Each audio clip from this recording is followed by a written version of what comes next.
RTC కార్మికులు తమ న్యాయమైన కోరికల కోసం చేపట్టిన సమ్మెకు బీఆర్ఎస్ పార్టీ ఎల్లప్పుడూ వెన్నంటే ఉండి సంపూర్ణ మద్దతు తెలుపుతుందని దుబ్బాక మున్సిపల్ బీఆర్ఎస్ పార్టీ పట్టణ అధ్యక్షులు ఇల్లందుల శ్రీనివాస్ పేర్కొన్నారు.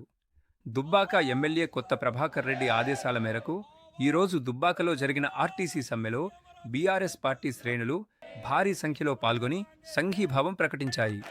ఈ సందర్భంగా ఇల్లందుల శ్రీనివాస్ మాట్లాడుతూ ఎమ్మెల్యే ప్రభాకర్ రెడ్డి అనివార్య కారణాల వల్ల నేరుగా హాజరు కాలేకపోయినప్పటికీ వారి పిలుపు మేరకు మున్సిపల్ పరిధిలోని కార్యకర్తలు, నాయకులు అందరూ తరలివచ్చి సమ్మెను విజయవంతం చేశారని తెలిపారు. కార్మికుల సమస్యలు పరిష్కారం అయ్యే వరకు బీఆర్ఎస్ పార్టీ పోరాడుతుందని, వారి వెంటే ఉంటుందని స్పష్టం చేశారు.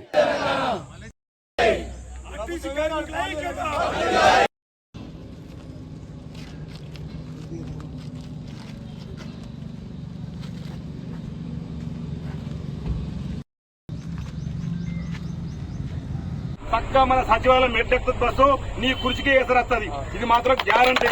కార్మికులు ఎవరితో భయపడద్దు. అందులో దుబ్బాక గడ్డ ఇంకెవరు భయపడదు. దుబ్బాక రాజకీయాలు చూస్తే తారుమారు చేసేటువంటి రాజకీయాలు ఉంటాయి స్టేట్ లెవెల్లో. మీరు భయపడిన అవసరం లేదు.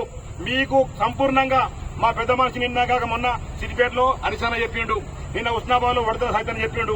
ఇవాళ రేపు ప్రత్యక్ష పోరాటానికి కూడా సిద్దమైతాం. మేము ఎంబడి ఏదేమైనా మేము కార్మికుల వైపు ఉంటాం. ఆనాడు కూడా కేసీఆర్ దురదృష్టితోని ఇది కూడా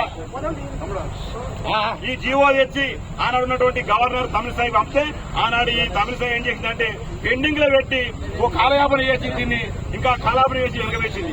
కానీ మేము అడగలేదు. మేనిఫెస్టో కాంగ్రెస్ మేనిఫెస్టోలో ఉన్నది. ఏమని ఉన్నది? మేము ఆర్టీసీ కార్మికులను గవర్నమెంట్ లో డిమాండ్ చేస్తామన్నది. మరి ఏమైంది? మీ మాటకు తావలేదు. మీ పరిపాలనలో ఏ వర్గం కూడా ఈ రోజు సంతృప్తిగా లేదు. అక్కడ రైతన్నలు చూసుకుంటే యూరియా బస్తాలకు లైన్ కడతా ఉన్నారు. ఇదే మా పోలీసు అన్నలు మళ్ళీ వెనక రోజులు వచ్చినాయి. మళ్ళీ లైన్ కట్టుకుంటా 50 మీద యూరియా బస్తా ఇస్తున్నారు. ఈ రోజు మా వాళ్ళు న్యాయమైన డిమాండ్ కోసం 4-5 సార్లు కలిసి గవర్నమెంట్ ను స్పందన లేదు. రోడ్ ఎక్కిండ్రు, 3 రోజులు అయింది. ఒకరు చనిపోయిండ్రు, ఒకరు హాస్పిటల్లో ఉన్నారు. అయినా గవర్నమెంట్ ఇంకా చర్చ నడుపుతా ఉన్నది. మేమేమంటున్నామంటే మీకు ఎవరుందరో లేరో గానీ మీకు తల్లిలాంటి పార్టీ బీఆర్ఎస్ పార్టీ మీ ఎమ్మడుంటది. అక్కడ పార్టీ వేరే ఉంటాయి. వాళ్ళు వీళ్ళు వచ్చి ఎస్టోళ్ళు ఉంటారు. ఎవరు చెప్పినా మామూలు చెబుతారు. మేము తిట్టినా పడతాం, మీరు ఎంత తిట్టినా పడతాం, మీ వెనక ఉంటాం.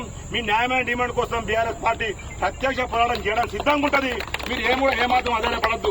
ఒక్కటి ఏమనుకుంటున్నట్టే దయచేసి మీరు ఆత్మహత్యలు చేసుకొని మీ పిల్లలు దూరం కావద్దు. ఏదేమైనా సరే మీ గురించి మేము కొట్లాడడం కోసము పెద్దసారు కేసీఆర్ ఉన్నాడు.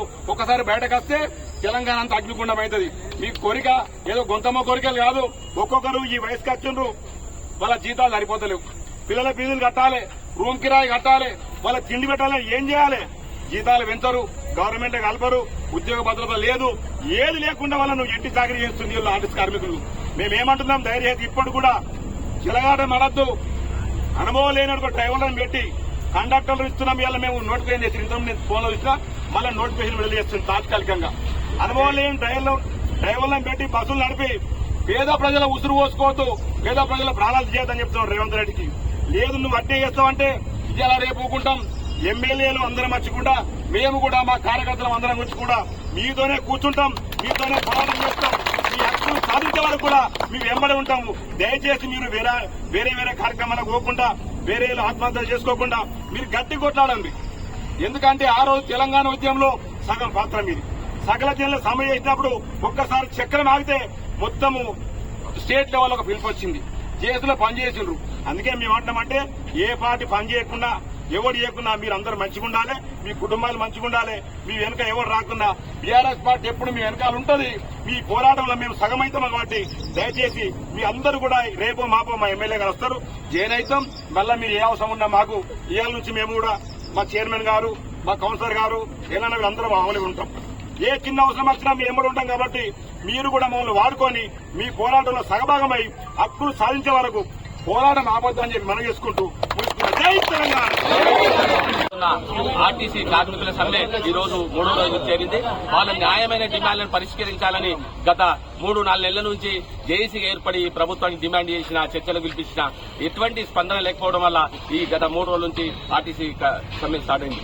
దీన్ని ప్రభుత్వం పెడచేయడం పెట్టి ఆర్టీసీ కార్మికుల యొక్క ఆత్మహత్యలు పురుగులపై ప్రయత్నం చేస్తా ఉంది. గతంలో తెలంగాణ రాష్ట్రం కోసం ఎన్నో బలిదానాలు చేసి తెలంగాణ రాష్ట్రం సాధించుకున్న మా ఉద్యమ వీరులు ఆర్టీసీ కూడా ఉద్యమంలో పాల్గొన్నది ఇది అందరికీ తెలిసిన విషయమే. సకల జనుల సమ్మెలో సబ్బండ వర్గాలు పాల్గొని తెలంగాణ రాష్ట్రం సాధించుకున్నాం. అదే బాటలో పోవాలని ప్రయత్నం చేసుకుంటూ మా ఆర్టీసీ కార్మికులు దయచేసి అటువంటి కార్యక్రమాలు పోదు, ఎవ్వరు కూడా ఆత్మ బలిదానాలు చేసుకోవద్దు. ధైర్యంగా ముందుండి పోరాడదాం. ఈ ప్రభుత్వానికి మెడలు వంచి మన న్యాయ డిమాండ్లను సాధించుకుందాం. ఆ న్యాయ డిమాండ్ల కోసం మా పార్టీ తరఫున మా గౌరవనీయులు మన ఎమ్మెల్యే కొత్త ప్రభాకర్ రెడ్డి గారి ఆదేశాల మేరకు, అట్లే పార్టీ అధినేత కేసీఆర్ గారు కావచ్చు, హరీష్ రావు కావచ్చు, కేటీఆర్ గారు వాళ్ళ ఆదేశాల మేరకు మీ ఎంబడే ఉంటాం. మీరు ఏ పని చెప్పినా మేము చేస్తాం. మీతో కలిసి ఉంటాం. దానికోసం మీ కార్మికుల యొక్క సమస్యల పరిష్కారం అయ్యేంత వరకు మేము కలిసి ఉంటాం. దయచేసి మీరు ఎవరు కూడా నిన్న జరిగిన సంఘటన దురదృష్టకరం. శంకర్ గౌడ్ గారి ఆత్మకు శాంతి చేకూరాలని ఆ భగవంతుని ప్రార్థిస్తూ అటువంటి ఎవ్వరు కూడా కార్మికులు, ఏ చిన్న కార్మికులు పెద్దోళ్ళైనా చిన్నోళ్ళైనా అటువంటి ప్రయత్నాలు చేయొద్దని మీ అందరికీ పేరున శిరస్సు వంచి నమస్కరిస్తున్నా. ఎవరు కూడా ఆత్మ త్యాగాలకు, ఆత్మ బలిదానాలకు పాల్గొనద్దు. న్యాయమైన పోరాటం చేస్తున్నాం కాబట్టి న్యాయమైన పోరాటం కోసం మనమందరం ముందుండి పోరాటం చేద్దాం. ప్రభుత్వం దిగివచ్చి మన కోరికలు, మన డిమాండ్లను, న్యాయమైన డిమాండ్లను పరిష్కరించే వరకు మనం పోరాడదామని మీ అందరి కార్మిక సోదరులకు, సోదరి మనకందరికీ మరొకసారి తెలంగాణ ఉద్యమాభివందనాలు తెలుపుకుంటూ